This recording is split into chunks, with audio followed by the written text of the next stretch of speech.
إذا الشمس كورت وإذا النجوم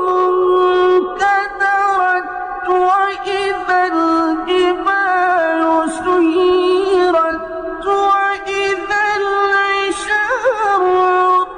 عطلت وإذا الوحوش حشرت وإذا البحار سجرت وإذا النفوس زوجت